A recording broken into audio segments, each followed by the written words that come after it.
So I have the honor tonight. It's being recorded now. Got it. Just a second. I have the honor tonight to introduce our speaker. Vanessa is a neighbor of mine, and she's also one of Daniel Schultz's certified wildlife gardener mentors, or not? I was in the program. You're in the program. So she has a certified wildlife garden. She's also a co-member of the Longfellow Garden Club.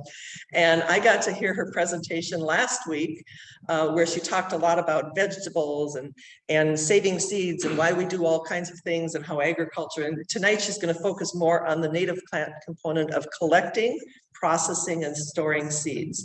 So a hearty welcome for Vanessa.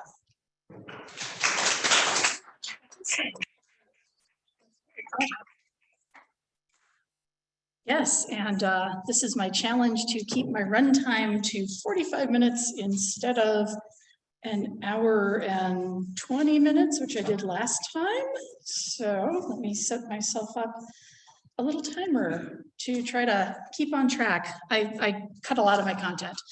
So first of all, on this cover screen, and guys at home, yeah, you can see me and hear me out there in Zoom land, I hope. If not, throw something in the chat and Holly will keep an eye on it. Also, it looks like everyone is muted, which is good, because otherwise I can hear you through the speaker, and that's making me nuts. It's not good. Okay, so on the screen, these are seeds that I cleaned, that I saved, that I gathered. I forget if that was 2019 or 2020. Which just shows, and I'm in South Minneapolis, 8th acre, standard little urban lot. You can save a lot of seed, even living in a, with a small backyard. There's a lot. What are you gonna do with them? Let's see, hello, there we go. So there's me and my setup for cleaning last year. As I said, I'm in South Minneapolis. Paul and I have been there since 1998. I started out with vegetable gardening, have gotten into natives in the last 3 or 4 years. I am a hobbyist.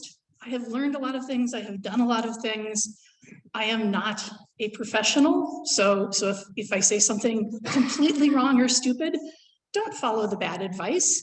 But really what I want to do is try to inspire you to explore and experiment and try things yourself, because that's the best way to learn. That vegetable gardening, I started out buying plants at the farmer's market. Like I'd buy a little 6-pack of broccoli and I'd go buy a bunch of tomatoes because we have a 800 square foot house. There's nowhere to set up, the little racks with all the seed trays and stuff. Except one year, Paul built for me this amazing device. I have 2 trays. Each tray holds 3 flats and it's in the basement. Next to the laundry, there's like the old kind of utility table, which you can like sewing and laundry folding and projects. And above the table, there was originally the set of 4 4-foot fluorescent shop lights. And he's like, hey, what if we hang the plants under the lights? And so he welded the trays and came up with this complicated rigging. It goes up from each corner and over, and there's a block and tackle. And we had to upgrade to like marine rope because the other rope stretched. And then I can raise and lower the plants under the lights. And then over the years, I replaced that set of 4 fluorescent shop lights with like 15 high output, T5 grow lights. But I have my little space in the basement, not taking any floor space, where I can start 6 flats of seedlings. And in 2020, that was enough by the time I potted them up and got them outside to start about 26 flats of plants, which was enough to start my garden, my in-laws, Paul's brother, friends. There was about 15, 18 households that I gave vegetable plants, especially that year. People were coming out of the woodwork, like pandemic. I don't know if I'll be able to buy seeds. Who knows if we're going to be able to buy fresh vegetables, right? In February, March, nobody really knew what was going to happen. All these people are like, you're a gardener, do you have any plants? And so I gave away so many plants.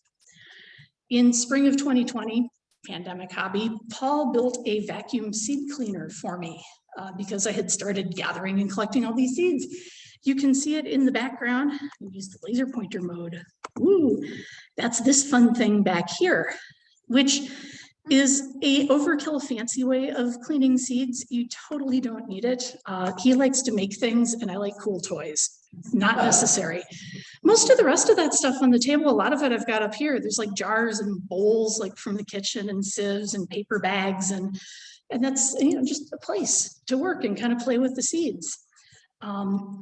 As I said, most of my seed collecting and growing has been with vegetables, but I've been getting into natives more in the last 4 years.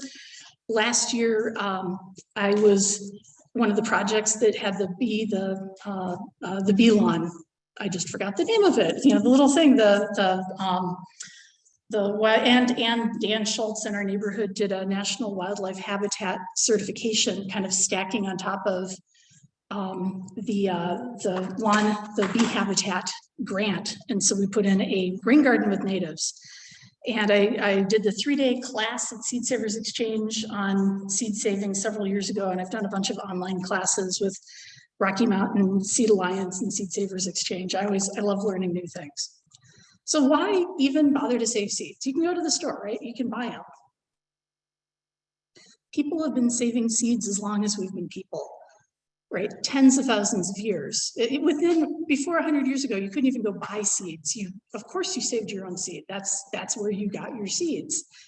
The seeds that grew here are going to adapt to the conditions here.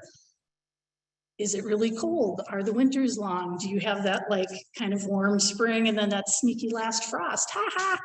If you germinated too soon, you're doomed. Hot, dry summers, you know, wet falls. The plants that grew here and successfully lived out their lives and saved seeds, right? They have that proved lived experience for that climate.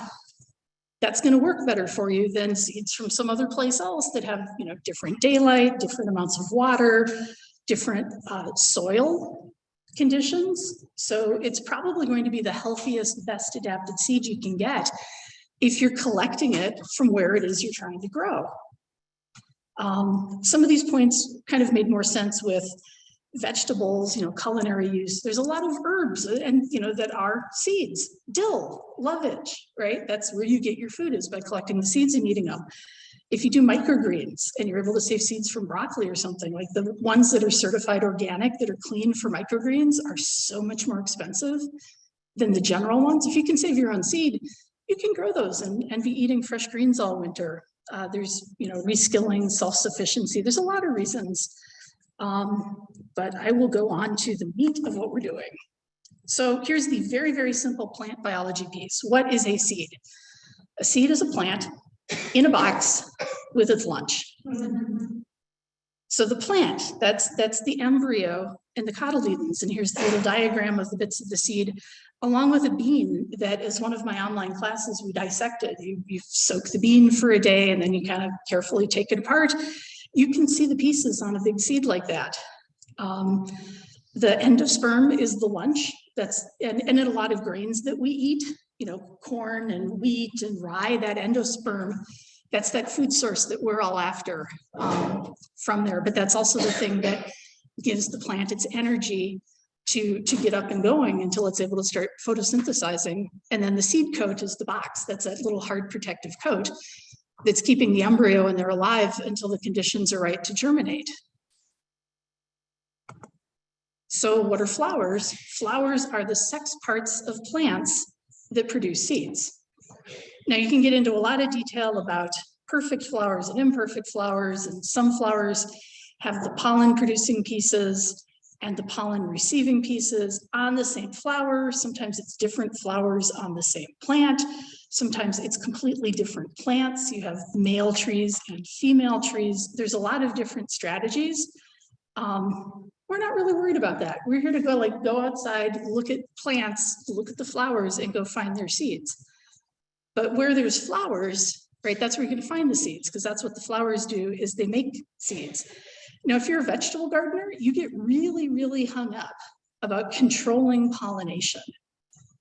If you're trying to keep your variety pure, if you're worried about, you know, like, oh no, this squash crossbred with that squash, or my hot peppers were too close to my sweet peppers, and now I've got weird, you know, now my sweet peppers are tasting hot.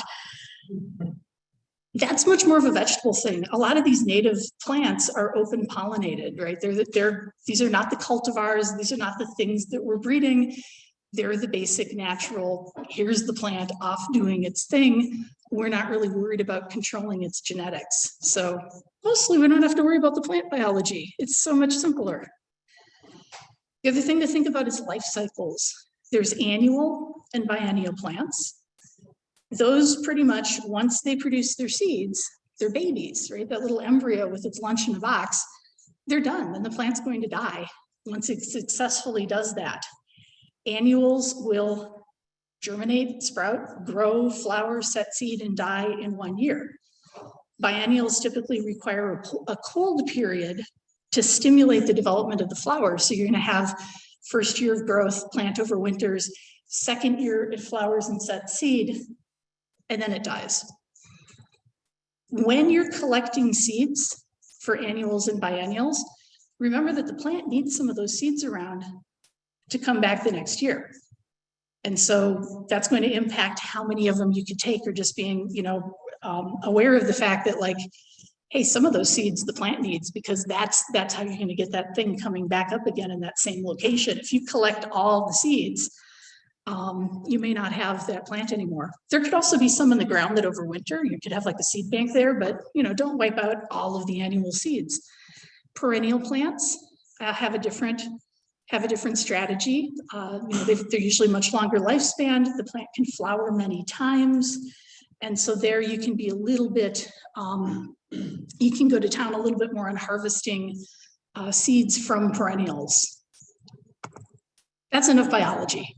So seed saving, the basic process, we're going to collect material. We're going to dry down or cure it. We're going to thresh it, winnow and clean it, store it, and then use it. Seeds don't do any good sitting in a bunch of piles on my dining room table. And that number 7 with an asterisk, those native seeds, all those things like stratification, scarification, you probably know those words.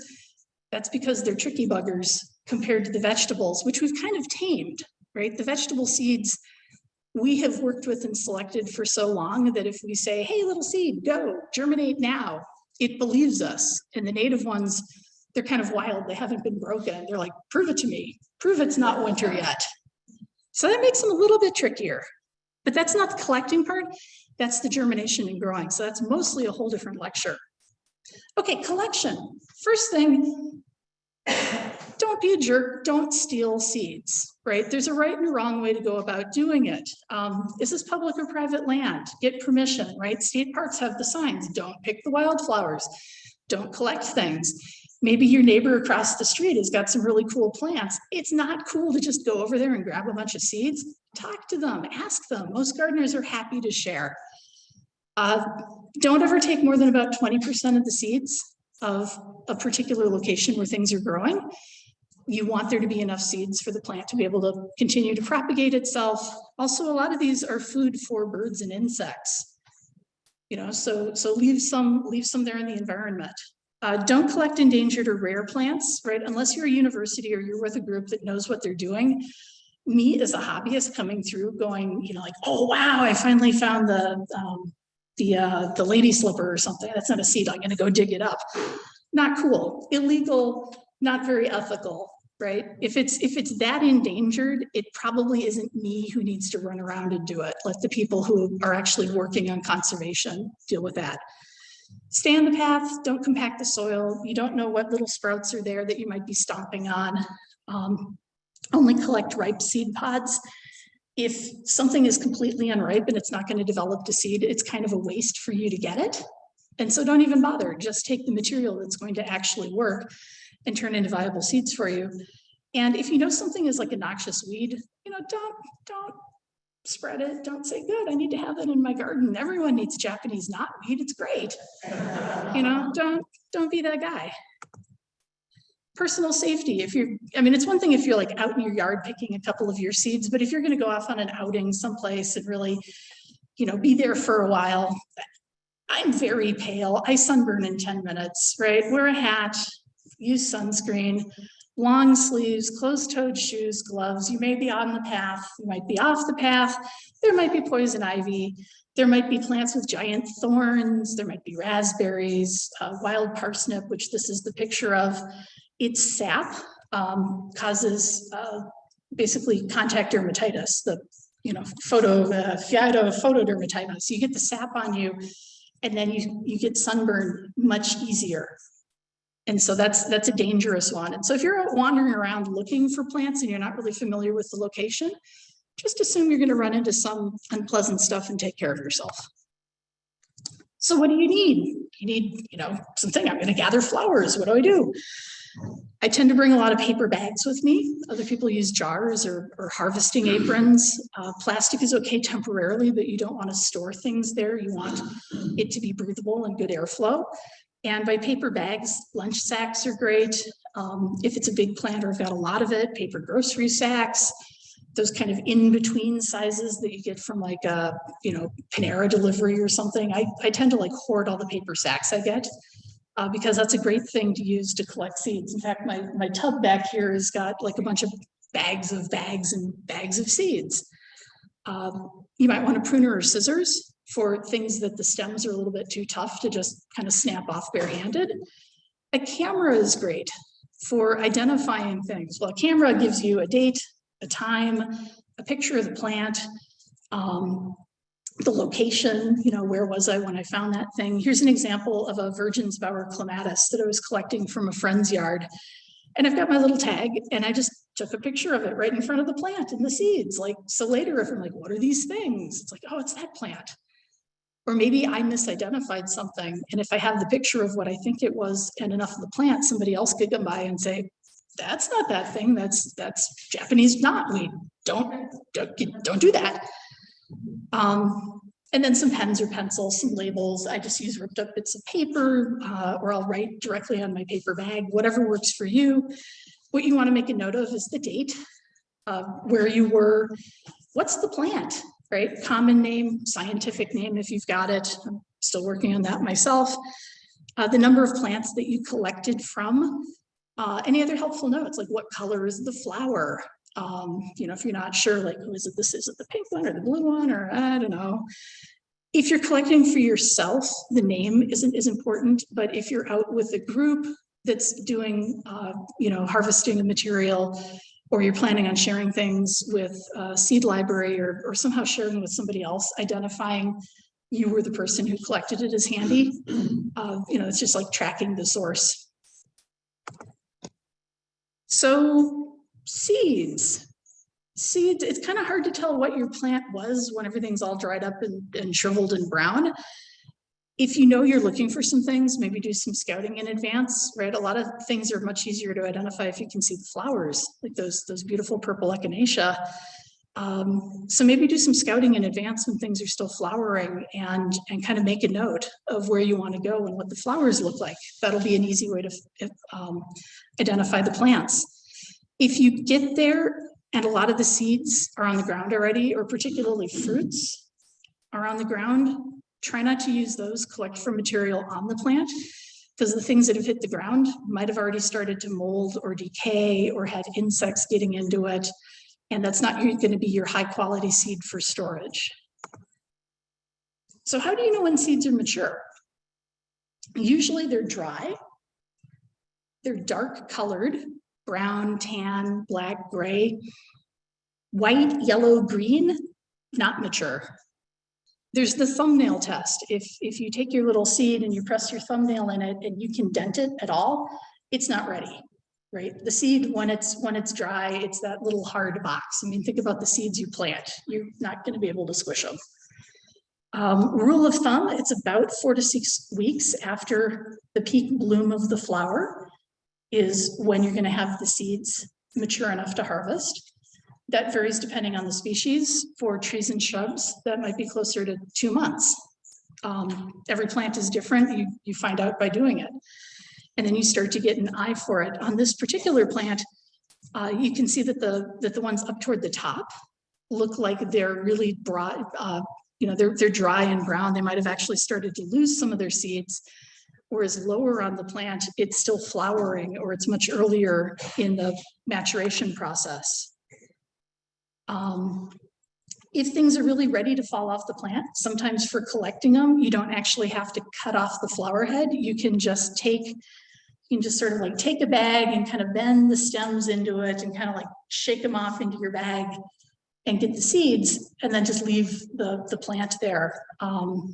This allium that my neighbor had across the street, and I did get permission, is an example of that. Coneflowers, grass seeds, poppies, columbine. You know, there's certain kinds of plants that when the seeds are ready, they're just ready to spill them.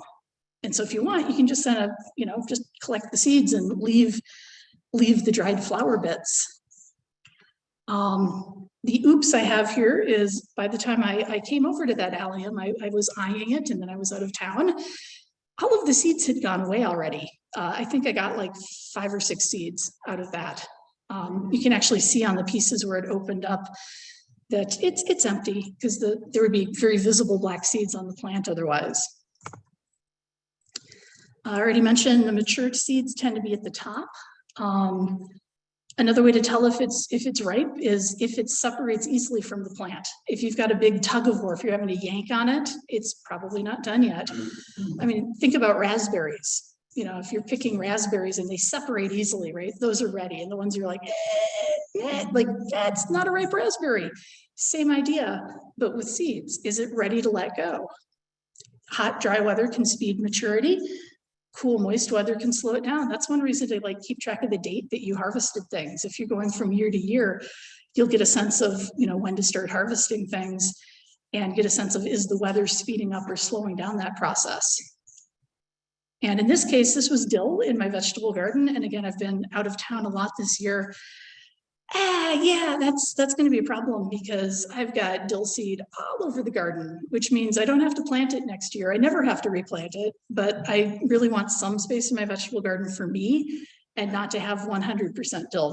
That's a lot of spilled seed. I'm not sure how many native plants have pods like this, but this was a good example. If you're looking at something like beans or peas or something with a pod, look at the one on the right. Like it's leathery, it's dry. If you can let the pods get to that stage before you harvest them, that's going to work best for you.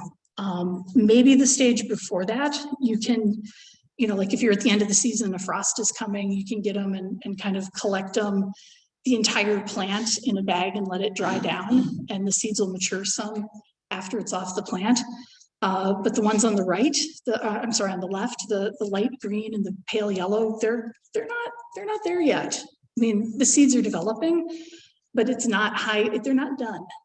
It's too early. You're not probably going to get high quality seed that will germinate well and give you healthy seedlings. So if it's something like a pod, really let it go as far dry and leathery as you can before it cracks open and everything hits the ground. That's the thing it's like, is it dry enough and is it still there? A couple other notes that are kind of fun on wind-borne seeds. I saw an example of this with milkweed. If they're not quite ready yet, but you want to come back to them, you could put a rubber band around that milkweed pod to keep it from opening and everywhere. Or you could put a mesh bag kind of around a bunch of them and tie it off and then come back in a week and see if they're done. For grasses, you can, instead of like using your hands, sometimes you can kind of just reach and like kind of rake the seeds off, kind of see if they'll let go. You can use like a fine-tooth metal comb, like a little rake to kind of separate grass seeds from the stems.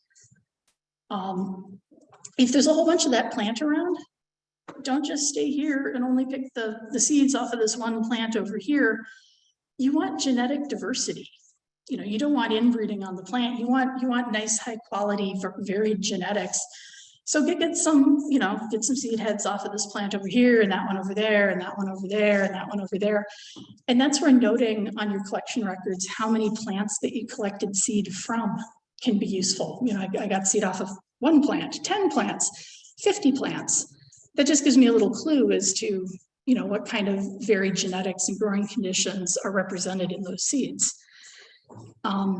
If you have very different growing conditions, top of a hill, bottom of a hill, very different soils, you've got a plant that's in a very moist area versus a very dry area, you might want to keep those seeds separate and just make a note, because that could be something that's adapted better to, you know, it's going to get, you know, like at the bottom of the hill, it's going to frost earlier, and maybe it has a little bit more tolerance than the one at the top. Or maybe it can handle water a bit differently. So it's just one of those like other interesting things to note.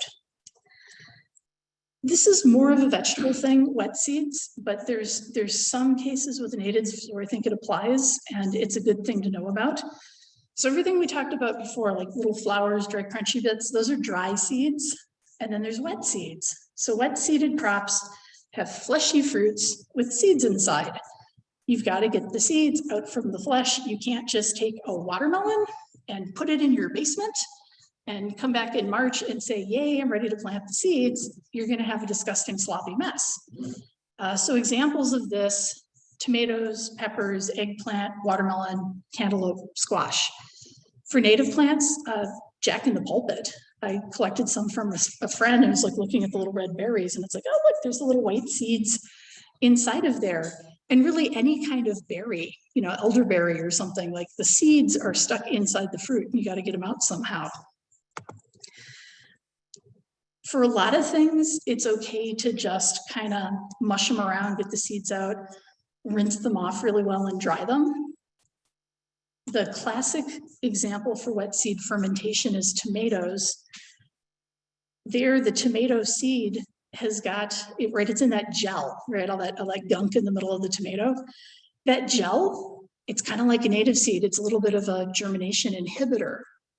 And one of the things you do when you're cleaning tomato seeds is you ferment them to kind of eat off that gel and take away the germination inhibitor. So this is kind of like a native technique. We just have to do it with tomatoes. Briefly, the thing you do is you cut your tomato in half, you scoop out the seeds and the goo, put it in a jar, maybe add some water. There's probably enough liquid from the gel, you don't even have to. Let it sit for 3 days. It's gonna get kind of gross. You might get some white mold on the top. That's okay. The white mold is gonna break down that gel. Stir it occasionally. And what you'll see is the good viable seed is heavy and it'll be at the bottom. The immature seed, the gunk, all the floaties are gonna be up at the top. 3 days go by.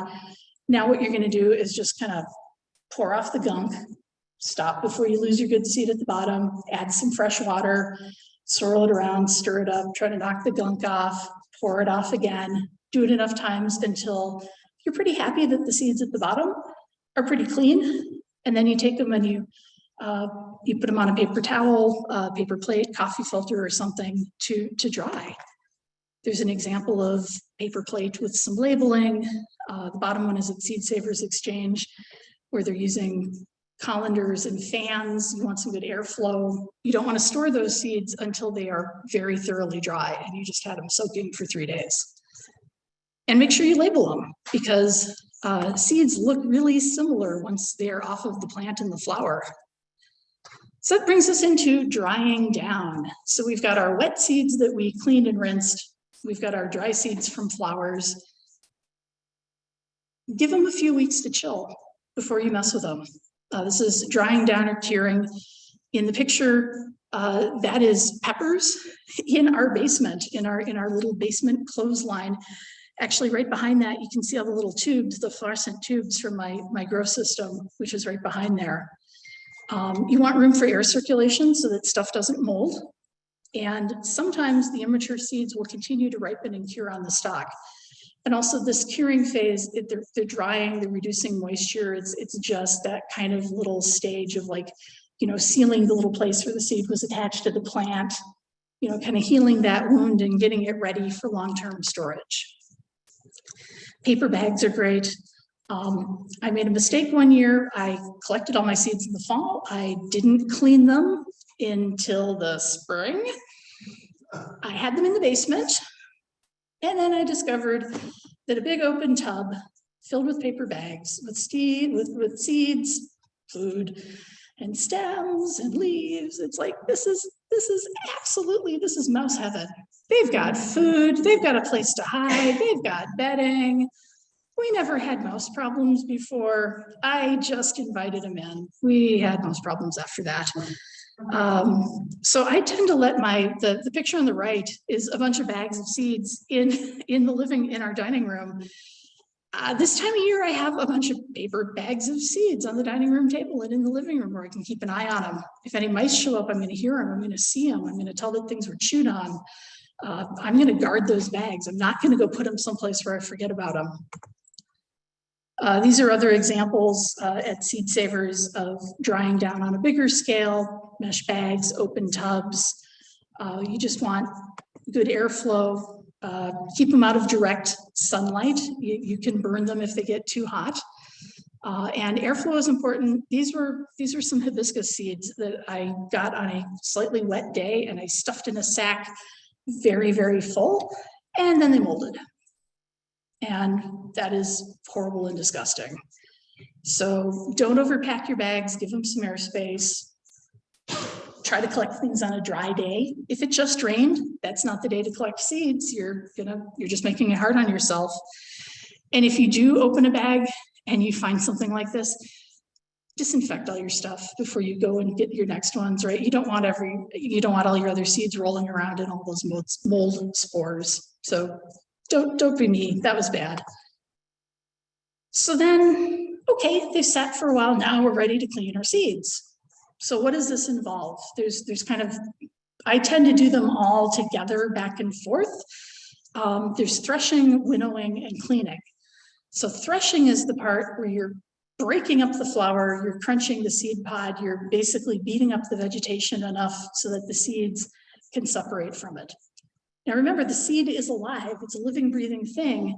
So you can kill them. You can break seeds in half, you can nick them, you can scuff them. You know, they're pretty tough, but just be aware that you can overdo it on threshing and damage your seeds. Do it outside if you can on a dry day. You do not want to be crunching up little plant matter in the house. If you have allergies or asthma, it will be miserable for you and everyone else in the family. And it's like, you can have cleaning and vacuuming. Don't do it outside. Wear a face mask to protect yourself. There's a lot of dust. There's a lot of fine particulates. Everyone's got, K95 masks these days. Use them. Don't inhale that stuff. Also, all these dry, crunchy plant bits are really brittle and they will scratch you up. So I like to use I've got my Atlas, well-used Atlas gloves that I use when I'm working on things, just to keep from getting all beat up. So this is my outdoor setup without the fancy vacuum aspirator. And I just kind of work back and forth on these with the threshing and the winnowing and the cleaning. And we'll get to the other bits in a minute. And I had somebody ask, like, do I have to clean my seed? And the answer is not really. You don't really have to. I mean, plants in nature, the seed eventually will get to the ground. It'll do its thing. They'll sprout. So no, if you don't want to, you could just take your bags of stuff. And especially if you're establishing a new area, you just kind of like throw it out there and hope for the best. But if your seeds are in a tough pod, getting them out of the pod and getting them into contact with soil and moisture is going to give you better success with germination. You don't need as much storage space. I mean, you can see these giant tubs with piles of paper bags everywhere that I've got to guard from the mice. My seed collection, fits in several shoe boxes. So it's much easier to store seeds than lots of plant everythings. Cleaning can remove some of the mold spores and insect eggs and little bugs that might, damage your seeds. So that's useful. And it gives you a chance to look for mold or damage or immature seeds. It kind of, it teaches you what the seeds look like. You're spending some time with them. You notice, are these mature? Are they immature? So cleaning is kind of like some Zen, be buddies with your plant babies time. So the threshing part, you can, though I tend to do it just by hand, by kind of crunching on things. There's dancing on a tarp where you've got more material. You could, especially with like beans and peas, you can put them in an old pillowcase or something and kind of wail on them. There was the milkweed bucket, which I saw a demo of here at Wild Ones in January of 2020. There's a couple of specialty techniques like shaking for coneflowers and air threshing for seeds with papas, the little threads, the little airborne ones like Joe Pieweed and lettuce and asters. And I've got some pictures of some of these. So there's hand threshing.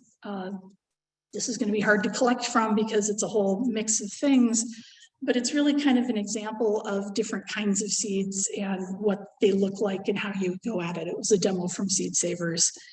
You know, but you can just see like on a tray, you just kind of crunch on things, you look what comes out. You know, does it look like a seed? This is the dancing on a tarp method. I think that's a brassica. So he's got large amounts of material, you know, that were harvested. You put a tarp down, you're literally kind of stepping on them just to break the pods open. Take your chaff, that's everything that isn't the seed, the stems, the leaves, the flower parts, toss it off to the side. And then he's got a much smaller amount of material left on the tarp that's going to have the seeds and finer plant bits. The coneflower trick. So I've got this half-gallon mason jar, and first I tried breaking up the coneflowers by hand. They are spiky little buggers. They hurt.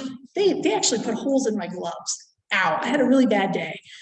It's like, there's got to be a better way. I looked online and found a video of a guy who's like, hey, take your coneflowers, put them in the jar, shake it, and ta-da, the seeds fall out. Because the mature seeds don't want to be stuck on the plant. They want to fly and be free. They want to move out in the world. And that's what I want, is the mature seed. The immature seed might still be stuck on the plant. The flower pieces, right, all the other stuff are kind of stuck together. Great, I don't want those. They can stay stuck together. I just want the seeds. And so that just revolutionized, you know, like all of these coneflowers. I'm like, awesome, I'm gonna shake them. And then there's these guys with the little fuzzies, with the papas. Oh man, I had a big bucket of Joe Pieweed seed, and I was trying to break it down by hand, and they were just getting all over me, and it was taking forever. Blech. So I was inspired by the milkweed bucket I saw here. So Paul has a shop, he has all the fun toys. I said, hey, I want to play with your air compressor. And what I did is I put the seeds in the jar. You can get these little mesh things for like seed sprouts you can get for draining sprouts.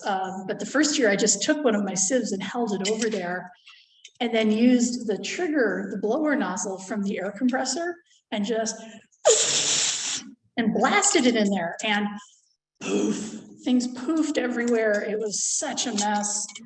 I was like, awesome, something's happening. It must be good. What do I know? And if anyone happens to have an air compressor and a whole bunch of fluffy little seeds, we said like a 2.5 horsepower compressor at about 80 PSI with a blower nozzle that doesn't have the safety vents on the side. It's the kind that if you trigger it, you get a pretty concentrated little blast. And then what that did for me is there's before and there's after. I got rid of about 1/3 of the volume, and the stuff that's there is much more broken down. Like now I have a chance to actually do some winnowing and screening, and like I roughed those guys up enough to separate the seeds from the fluffers.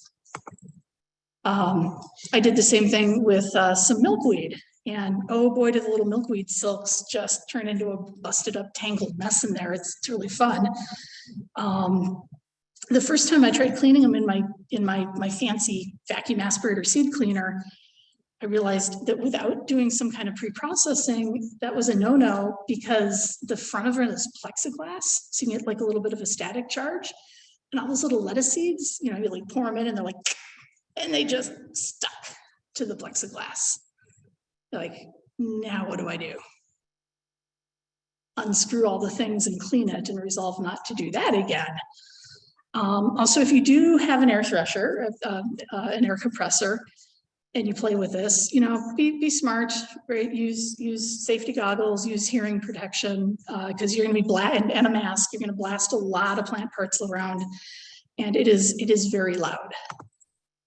And these are a couple pictures I took at the Wild Ones I think there was a seed swap that night too that had the milkweed seed cleaner, which gave me the idea. In this case, there was a piece that you rotated and it kind of like beat up on the pods. And then there's a mesh at the bottom that allows the seeds to fall down and then all the fluffy stuff to hang out above it. And I have a really vivid memory of like the lid coming off to like, ta-da, and little milkweed bits going everywhere. But then at the bottom of the bucket, you can see the fairly clean seed down there. So now we've beat up our plants and we've got much less, oh dear, that's not my timer. I'll just keep going quick. Winnowing is using weight to separate the seeds we want from the chaff that you don't. Good seed is pretty heavy. So the ways that you can use this, the wind, a light breeze, you can blow on it, just kind of like blow some things off for small quantities. Electric box fans get used a lot. And this is where my fancy toy, the vacuum aspirator, comes in. So this is an example of using a fan. So be outside again, this is messy, dry day, don't get your seeds wet. Put a tarp on the ground to catch mistakes, because you're gonna make some mistakes. And then you've got your fan set up, you've got a bucket underneath it to catch your seed, which you want. You've got your threshed material that you want to clean, and you pour it gently in front of the fan. And what'll happen if you do it right, and you can see it in the photo, is the little leaves and the chaff and the bits will blow away, and your heavy seeds will fall down and land in your bin. Yay! And it's just that easy. There's other techniques. If you don't have a fan, you can flip it. You can take like a bowl of things and kind of toss it in the air, and hope that a breeze kind of catches it, like flipping an omelet. If you don't want to pour it continually, you can just kind of like drop little bits. But the idea is that you're putting your seeds, your materials, your seeds and your chaff in a place where the wind has a chance to get rid of the stuff you don't want. This is the seed cleaner. It has this, you take your vacuum cleaner, stick it in the hole at the top, you pour the seeds in the little hole at the left, and the vacuum cleaner is creating a breeze in there. And the magic is really happening in the little chamber right up in here. This is where like all the exciting action happens, and the good seeds kind of bounce down here, but there's still enough breeze happening that sometimes you'll see some seeds kind of not making up their mind and bouncing back and forth. And then the good seeds end up coming out the bottom. The chaff comes through the narrow part, and then as it opens up, it ends up kind of dropping down to the bottom, and then you can clear it out. The design for that is open source. Anyone who wants can make one. It's kind of overkill for a home gardener, but as I said, I'm kind of a weirdo and this is fun. Realseeds.co.uk has the plans. I know a few other people in Minnesota who have made them, and we kind of like look at each other. It's like, ooh, you did this, you did that. There's another technique which is kind of cool and low tech. He's got a set of boxes that are made out of like foam core board. And in this case, he's using mustard seed. As you kind of roll it around, your seed is going to have a different rolling resistance than your chaff and your other stuff. And your idea is that you just kind of shake it, you do the thing. It's another way of trying to separate seed I want from all the other stuff. So experiment with it. It depends on the weight of the seed. There's giant seeds, little teeny weeny seeds. Different techniques are going to be the thing that works for cleaning. So cleaning is technically different than winnowing. Here, what we are doing is we are separating the seed from the chaff by size. And a really common way of doing that is using sieves. So you can, I found these things for $10 each, like actual lab sieves. I ended up buying this giant set of them because, again, I'm a weirdo. But the idea is you have a very large hole on the top. And the idea is you put your material that you've threshed here, and the big chunks of chaff are going to fall through and get caught on whatever the upper one is. This is called the scalping screen. Your seeds fall through. Then you have one with a finer grid underneath, and your seeds are going to get caught in between them. So your seeds now can't fall through the small hole. They're here, but really fine dust and other stuff is going to fall through. So things bigger than seeds get caught up on the top, things smaller than seeds go out the bottom, seeds are sandwiched in between. Now you can buy things like this. You can make little boxes with screen material. There's places like Southern Exposure that sell just the little metal inserts, but you can use colanders or tea strainers or old window screens or fabric mesh. Play with it, find out what might be something that works for you and the seeds that you're collecting. This is an example here. It's better to kind of shake rather than like try to force your seeds through, because if you do that, you're just going to break up the pods, the chaff, and now you have smaller chaff and you made it harder to get the seeds away from it. And in this case, you can see here that my seeds are not going through those holes. And so I need to go get a different size screen. So I play around with things and figure out what works, what doesn't. So something to think about, and I just learned about this book today, and I'm like, I've got to go buy this, is as you look at your seeds, and I'll come back to this in a second, we've got all of these different flower types, you know, different shapes. Some of them it's easy to get out, some they're really hard to get out, you know, like, oh geez, how do I clean this one? And as I started doing this, it was kind of exciting. Like I would take a picture of like the before, like here's my plant material, and then I would take a picture of my little bag of seed that I got out of it. But if you actually are studying the plant biology and you're looking at the families and you start to notice, you know, like, hey, all of these things have umbels, or, you know, all of these things are like, you know, beans, and I got these little pods. The strategies, like once you've learned how to clean one kind of pepper, all those other pepper seeds, right? Same thing, different pepper. And so if you start to understand those flower structures and the plant families, once you kind of get the hang of how to do one, that'll help you in doing the other ones. And this book, The Prairie in Seed by Dave Williams, it's actually organized by flower structures. And it has pictures of the flowers and pictures of the seed and notes of like what to look for when you're collecting, like when is it mature enough? And it's actually like, here's seed saving organized around flower shapes. I was like, oh, I've got to go buy that.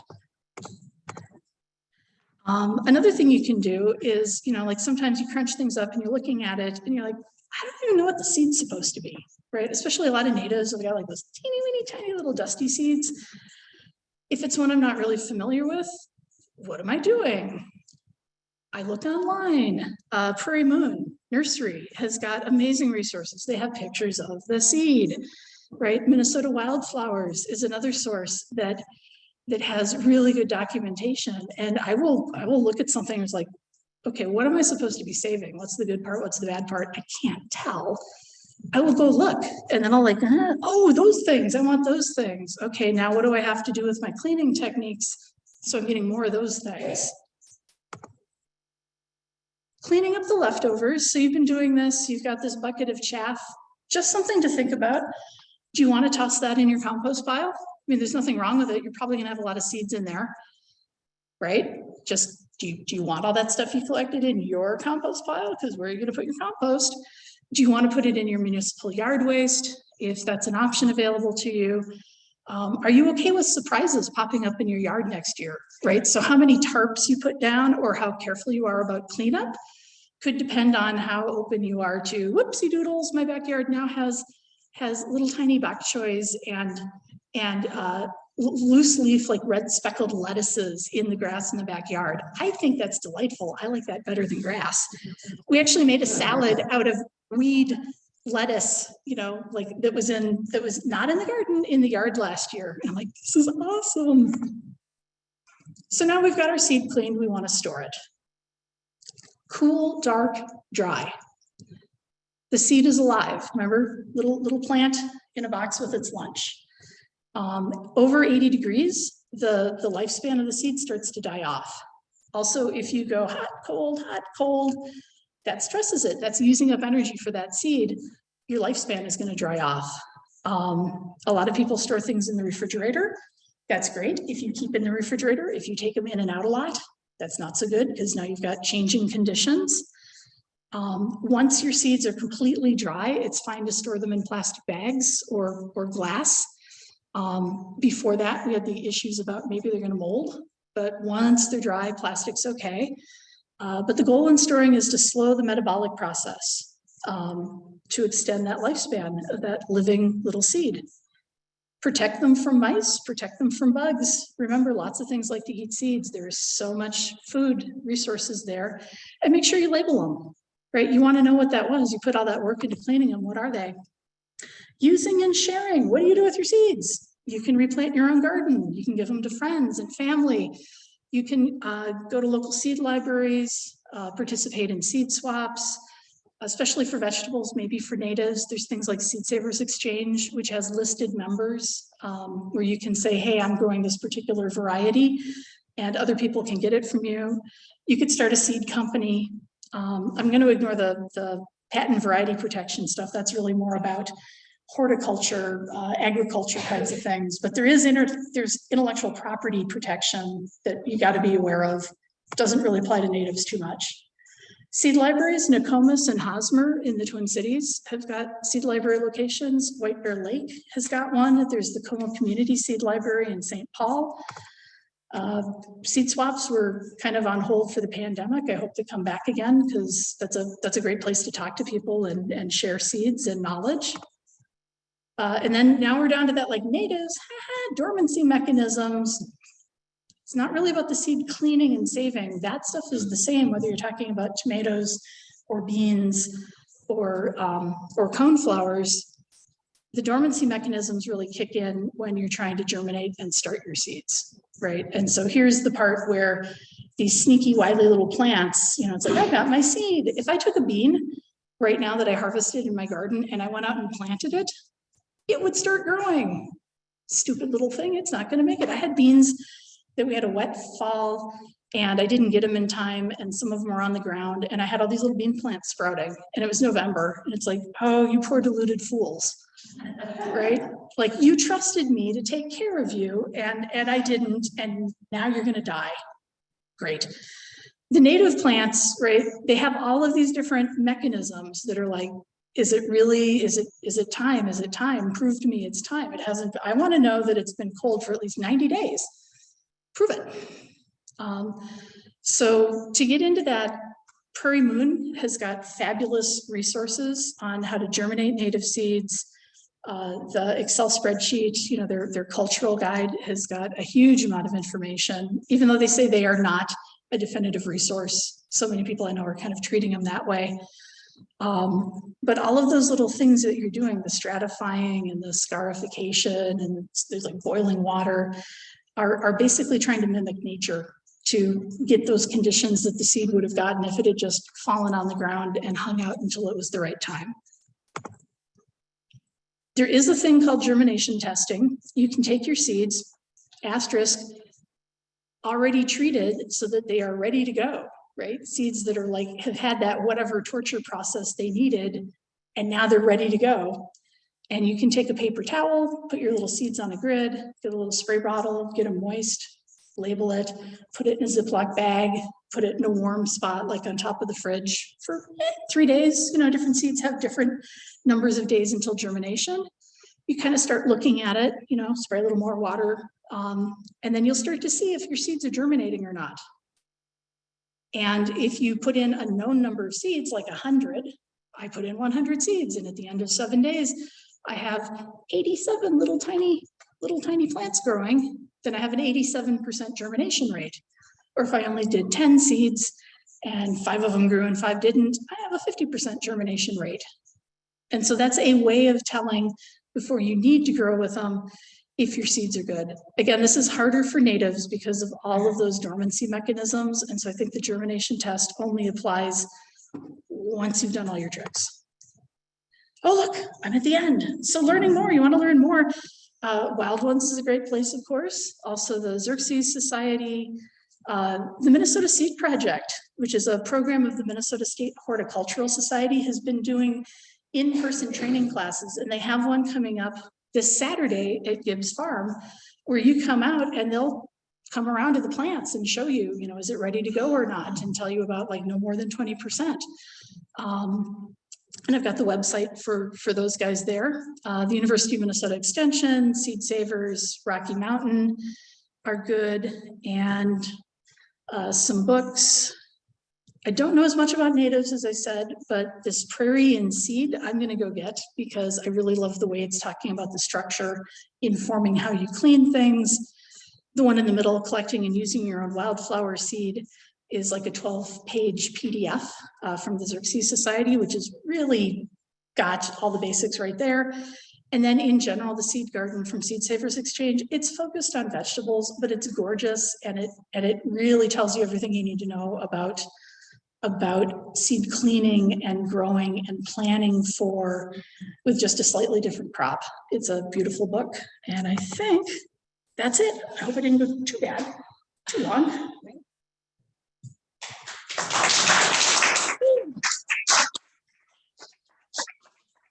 Thank you.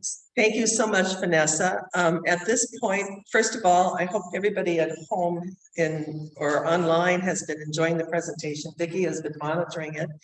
And for our question and answer tonight, what we're going to do is we're going to go back and forth between people who are in the online and people who are in the room. And Vicki is going to moderate that. Excellent. Yeah. Only 10 minutes long. I'm sorry. So Vicki has been moderating the chat. Do you want to give me a question from the room and then I can moderate? We can do it either way. Well, one of the first questions, one of the first questions asked, you answered immediately. and that was, it was been such a wonderful, clear and interesting presentation. And the question was about how do you know when native plant seeds are ripe for gathering?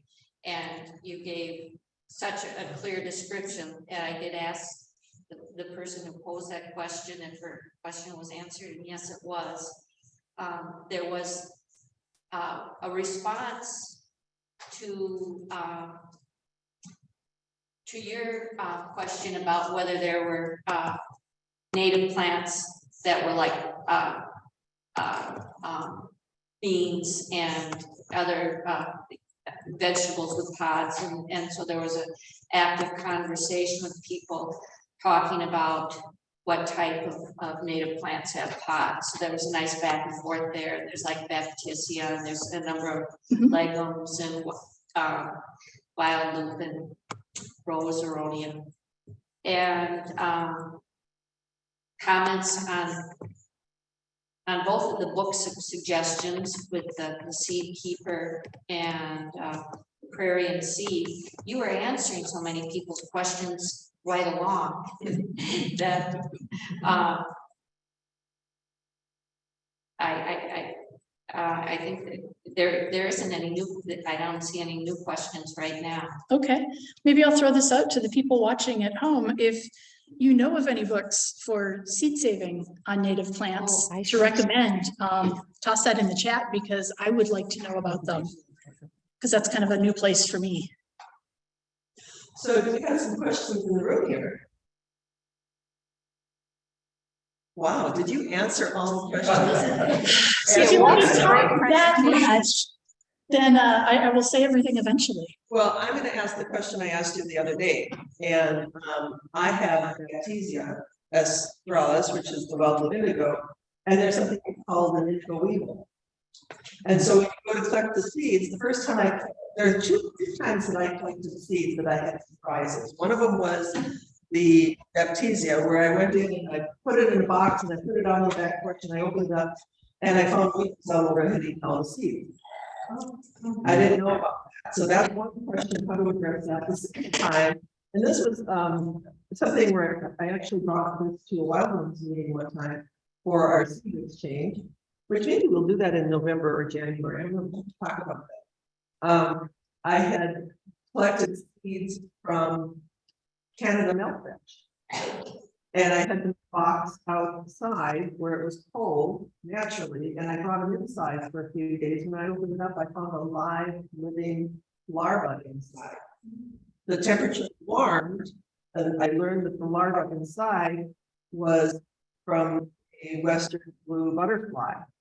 So the butterfly laid the egg inside the seed pod, so that in spring, when the egg would hatch, and in this case I brought it in temperature warm, they started to consume the seed as their first foraging until they form their next part of their life cycle. So you want to talk a little bit about insects and seeds. So in the case of butterfly, it was in the seed pod, not in the seed itself.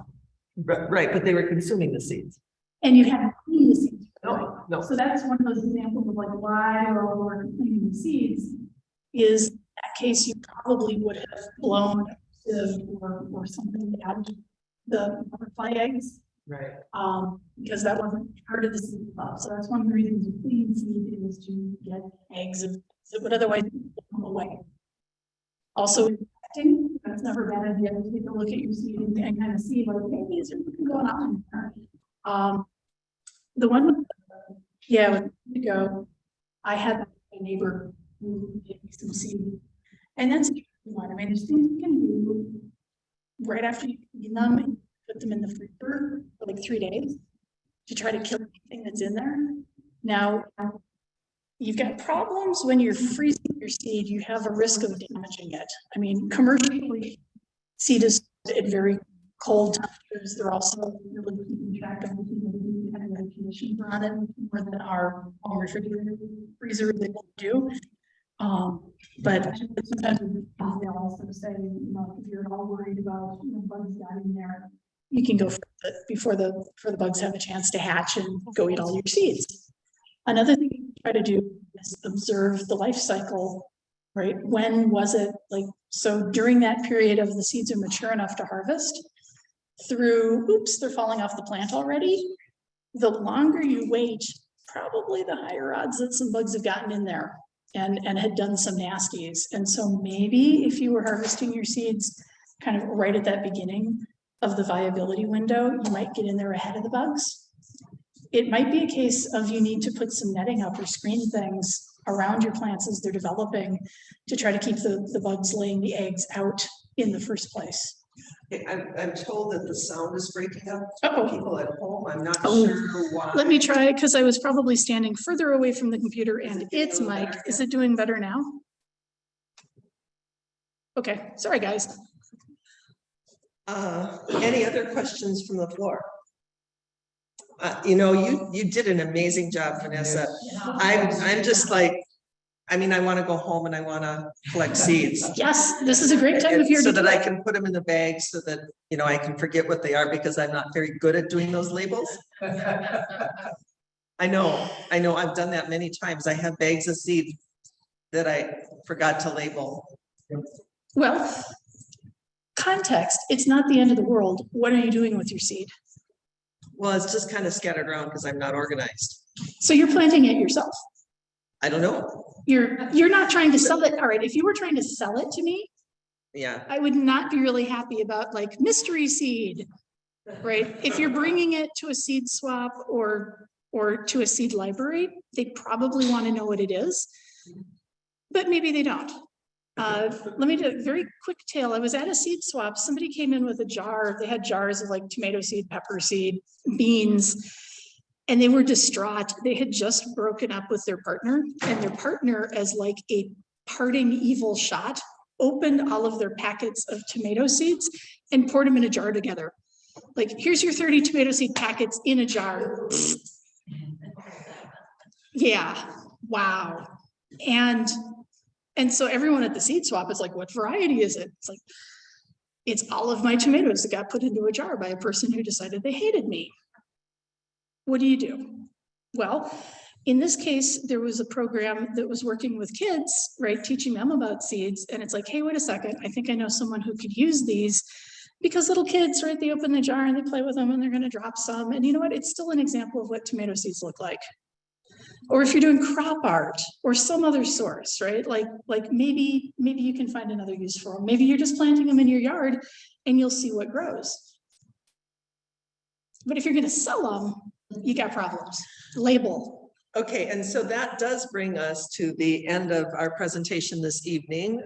Before you take it off, we do want to look at maybe having a seed swap in our near future here with the chapter. Maybe we'll do it at our November membership meeting, and maybe we'll do it at January. Holly's going thumbs up for making that into our November membership meeting. So start saving those seeds, label them. Have some spare labels maybe, and let's see, we need to label the date you collected them, the location where you collected them. What is the plan? What is the plan? And of course, we like Latin names. We like Latin names if we can do it. How many plants did you collect from? How many plants did you collect from? 1 or 10? Anything other exciting or notable? Like it's a weird flower color or? Oh, yeah, yeah. Like somebody yesterday gave me some plants she gave me seeds from the Mexican hat, which is the columna flora, but she had the ones that had the bronze color rather than the yellow ones. So I have seeds for the bronze ones. And Carla is going to grow them for me because I'm not very good at that either. And also, Okay. and if you're sharing the name of the person who collected them, so we know to look out for Julia's unlabeled seeds. All right. Well, I think that kind of wraps us up. Holly, you want to cut the awesome?